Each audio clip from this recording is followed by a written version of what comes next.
Yo, this is Dr. J Life.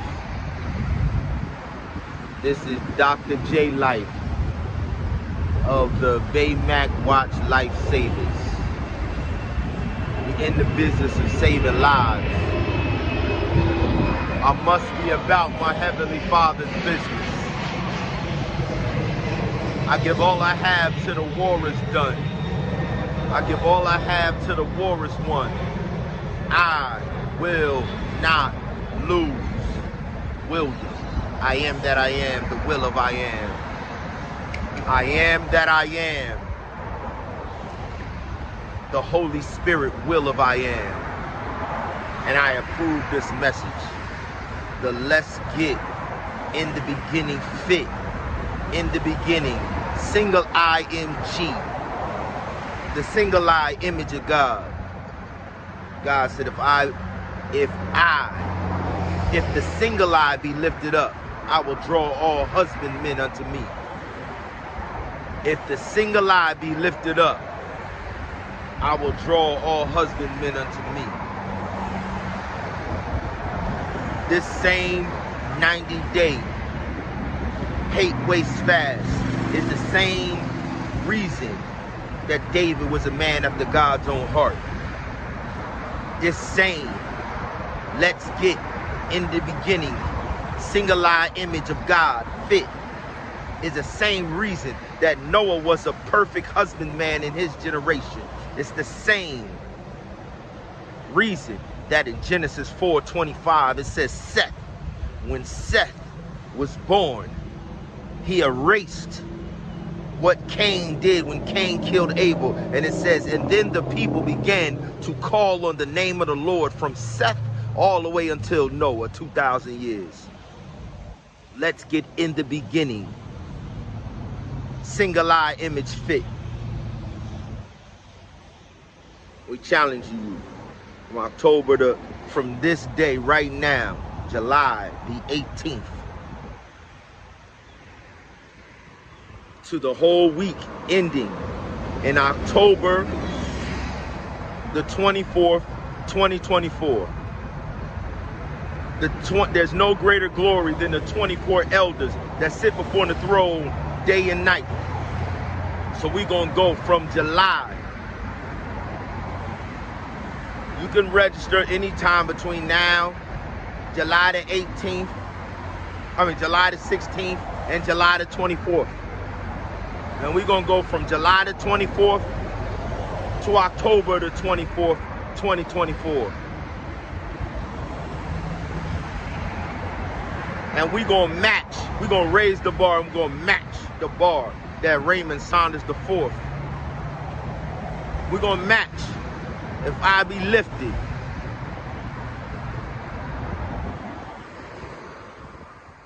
We're gonna lift the single eye image of God.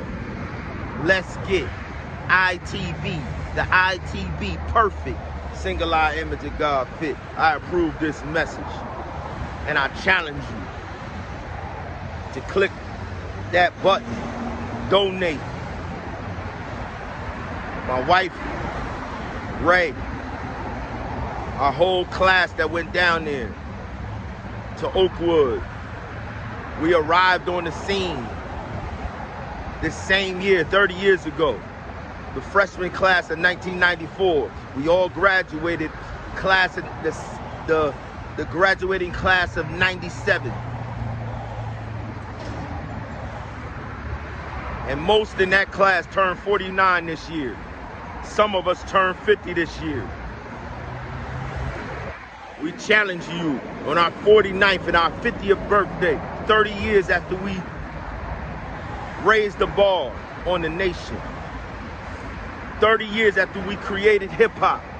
We are the hip hop generation. Hip hop and basketball, hip hop and football. There is no Rucker Park without our generation. There is no NFL without our generation. There is no Beat Street without our generation. From the Lion King of Kings, Nas, to the Lion King of Kings, Nipsey Hussle. We challenge y'all to raise the bar. like we did. We challenging y'all to separate yourselves like we did. We're gonna get back to that in the beginning image. The same image that I had when I walked on the campus in '94 and I walked into the room and we became brethren for life of Raymond Saunders IV. We're gonna get back and put on that in the beginning image. I challenge you in 90 days. Get down and lay down. I approve this message. Hi, I'm Albert Perez. I'm a 2005 game design and development graduate. I am the co-founder of Doghead Simulations right now, and I've been working on VR for the past 2 years. It was amazing doing Full Sail because passion of everyone around me was there. It was like a multiplying force. Like you say, oh, I want to do this game, and then you hear another person, I want to do that game. I'm a competitive person, so I'm like, oh, I want to do better than what these people are thinking and doing. It's a healthy competition because they're doing so well and they're really passionate that you want to be just as passionate as them and not be left behind.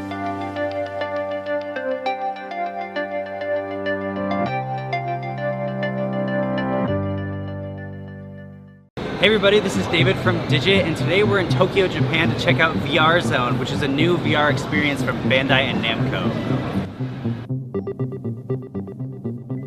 The arcade just opened a few weeks ago, but it's already gotten incredibly popular around the area. It costs 4,400 yen, or about $40 US to get in, and you get to play 4 different games. With 15 different experiences to choose from, and more being developed all the time, we think it's well worth the price to try out at least once, especially if you've never tried VR before. When you first walk into the arcade, there are a ton of tessellated projections and objects that seriously make you feel like you're living in the future. If the rest of Tokyo didn't make you feel like this already, you'll know this is a special place right after you walk in. You can stay downstairs to test out the basic games, or move up the level to try a whole bunch of more premium experiences. These each run at 15-minute increments since most of the titles here are multiplayer, and that gives you plenty of time to line up a slot with your friends. The first game I got to try out was Mario Kart VR, and it was everything I hoped it would be. The system uses Vive's new puck controllers along with a physical go-kart to put you in the shoes of Mario, Luigi, Yoshi, or Peach, and you need to use your hands to grab items and race against your friends. I was surprised how immersive this game could be, as it uses the same graphics and assets we've come to know from Mario Kart. While we don't see this making its way to home consoles anytime soon, it was an awesome experience to play in an arcade, and especially in VR. The other games we had a chance to try out were a Gundam Adventure, Dinosaur Escape, and Alpine Ski Simulation. Since each simulation uses custom hardware, it really makes you feel like you've been thrown into the game. The Gundam Adventure is a much more passive experience, which throws you into a giant robot fight and then places you in the hand of a huge Gundam. Though the title wasn't quite as immersive as a lot of the other options at the arcade, it looked to be quite a lot of fun anyway, especially for fans of the toys. The Dinosaur Escape we played placed you in a custom rig armed with a flashlight, map, and microphone to talk to your peers. The platform can shake and turn to simulate running and being attacked by wild velociraptors. It looked to be a lot of fun to play with your friends and fight for survival. When you turn on the flashlight, the dinosaurs could see you, so this game was quite a test of stealth. The last game we got to play was an alpine skiing game, which attempted to simulate racing down a tall mountain at super high speeds. Crashing in this game was almost disturbingly realistic, and I consistently flinched in the many times that I crashed during the simulation. The foot mounts swiveled and turned as you did, which were then mirrored almost perfectly in the game. If you're afraid of heights or high speeds, then you might want to sit this one out. The team said they're working on developing new experiences all the time, and we're hoping this idea spreads across the rest of the world so other people can get a chance to experience virtual reality on this level. If you want to learn more about virtual reality and the options available on the market, make sure you stay tuned to Digit for all the info you need on this tech.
I'm pumped for this. It's so much fun. I am very excited. I'm competitive and I like to punch things, so it seems like the perfect blend of both things. Let's go do this. Yeah!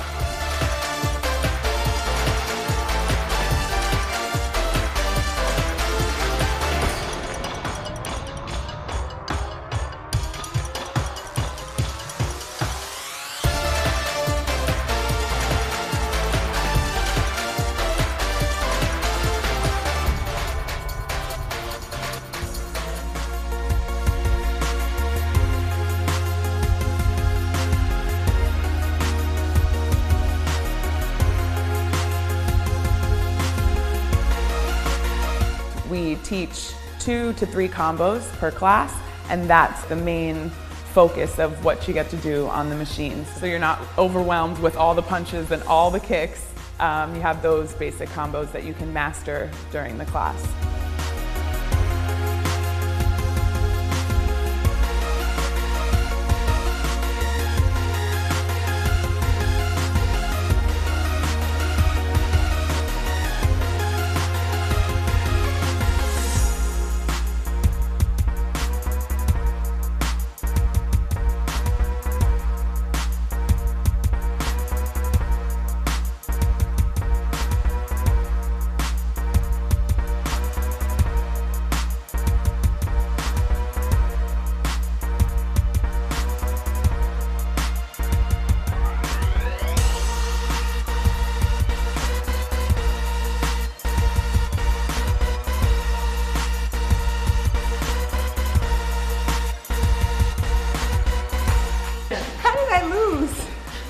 I thought I was doing great, but I think what happened was I was so focused on trying to get the most punches that I didn't do like the pauses I was supposed to do.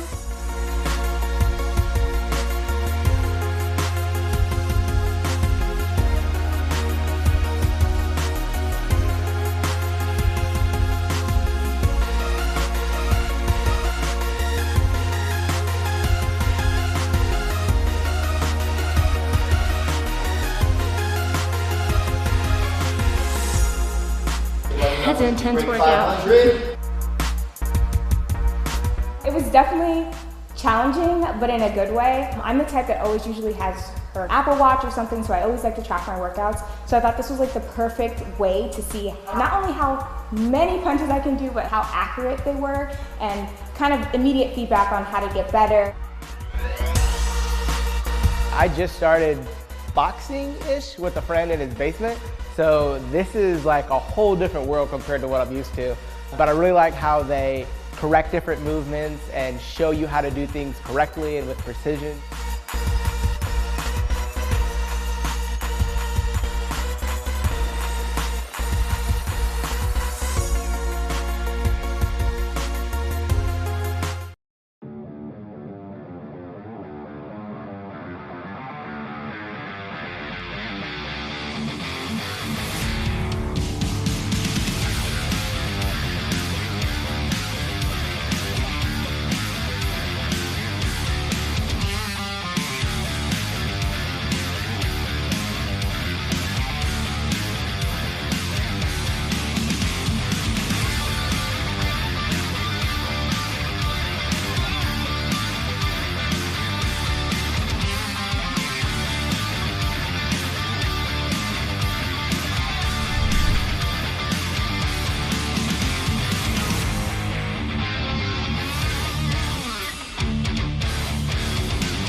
My name is Mr. Sam, and I'm the gaming facilitator here at Full Sail Labs. During game design camp, we focus a lot on hard tech skills, like creating two-dimensional pixel art or writing code or designing levels, but it's also important to focus on soft skills like communication or problem solving. Game development doesn't always go well. There are a lot of bumps along the way, there's a lot of bugs we have to fix, and those problems can help us really grow, I think, and learn more about not only the process, but about ourselves and how to apply ourselves to really any situation. I think the most fun part of any game design week is when we get to testing. It's important to play games if you want to make games. You have to understand that they work correctly. You have to test every single situation that you can. You have to play your levels to make sure that they're fun, the challenge is appropriate, you can complete them. And so when the kids get to test each other's games, there is just this vibe of excitement in the room that is like unmatched throughout the rest of the week. They're going around and seeing each other's games and understanding things that the other students have maybe picked up on that maybe they have not, and then they can take that knowledge back to their own games. Or maybe there's a problem in their game that they hadn't seen before, and that collaboration and communication and working together is really kind of magical. Everybody here is a gamer. Everybody here shares some similar passions to you. Maybe they have a totally different family background, or maybe they come from somewhere different, or maybe they don't even like the same type of games. But everybody who comes to a game development camp can connect on some fundamental level. Like, we're surrounded by our people, which is not always the case for gamers, but here we're in our own environment. We get to do exactly what we want to do, really explore and expand our creative possibilities, and it's always so exciting to see what the kids come up with.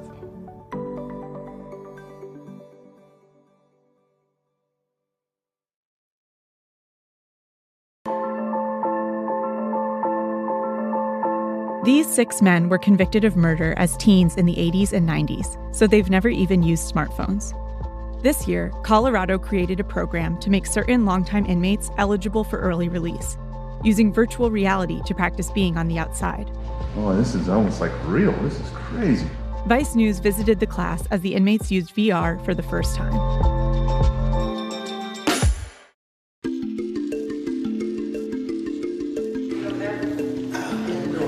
This year marks 26 years.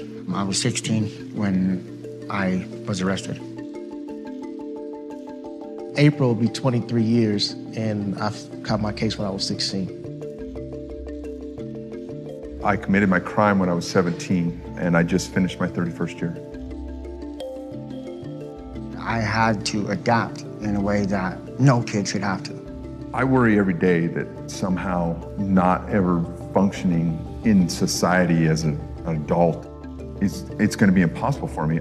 Today, we'll be trying virtual reality. So it'll be new to you, but it's new to pretty much everyone. How do you feel about elephants? Want to see some elephants? This is the first class of inmates in Colorado's Second Chance program. Their sentences were so harsh as teens that it was unlikely they'd ever leave prison. But since the early 2000s, the justice system has become more forgiving of young criminals. Now, these men have the chance to be considered for early release if they finish this 3-year program. So take a look around you for a minute. Looking back of you. Yeah, look, turn around. And is it playing? Yeah. Great. And are they walking towards you? Okay, great.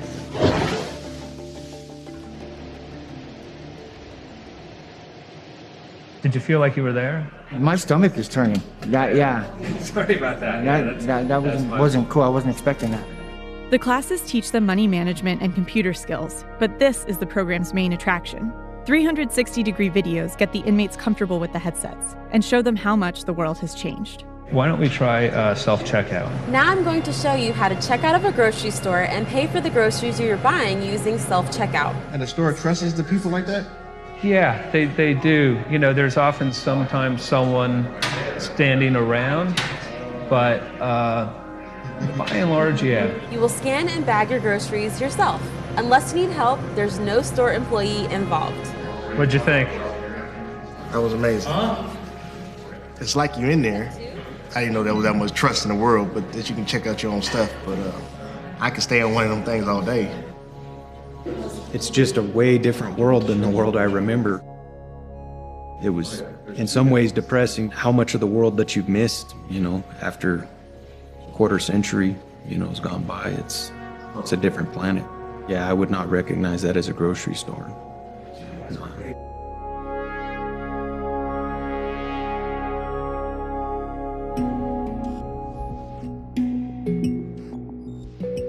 This is the other type of virtual reality. With what you had on, you could observe, but you weren't really interacting that much. So this is much more about interacting.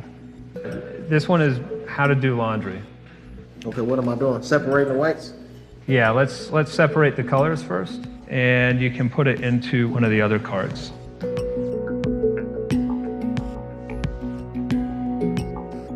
bad. That's okay. But once they're done, you can put them in the dryer.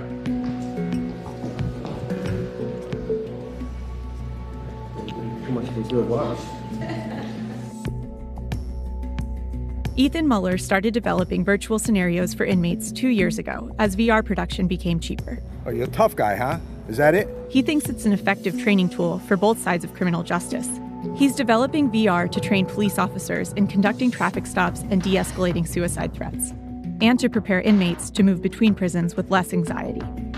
If you can take the outside world and move it into here so that they can practice before they get out there, I think it's going to be really helpful. I'm pretty sure to teach me the small things, laundry, how to work a debit card, how to work a cell phone. I got to learn those things first in order to move forward. The next one is about how to handle a conflict. And so we're going to put you in a bar, and there's going to be a guy there trying to start a fight. I shouldn't be in a bar anyway, I'm broke. But That's right. You looking for a fight? No. You just bumped into me. That boy's tall as hell. Half of all Colorado inmates will return to prison within 3 years of getting out. While data suggests that recidivism is lower for violent criminals, the inmates are worried about their odds. Wow. That's pretty intense. I had a child when I was younger, and well, I can't be a dad, but I can still be a grandpa. I'm just nervous about getting out and succeeding. I want to do everything that I have to do to succeed. If they complete the program, their cases will go to the governor, who will decide whether to let them out. So it's possible their sentences won't change, and they'll stay in prison for decades. I expected to spend my whole life in prison. In here, you don't learn to care about anybody, and you isolate yourself and you protect yourself, because that's what you have to do. I just have to figure out how to not live in prison rules. It's the hardest thing that's going to be for me, is to not be in prison mentally.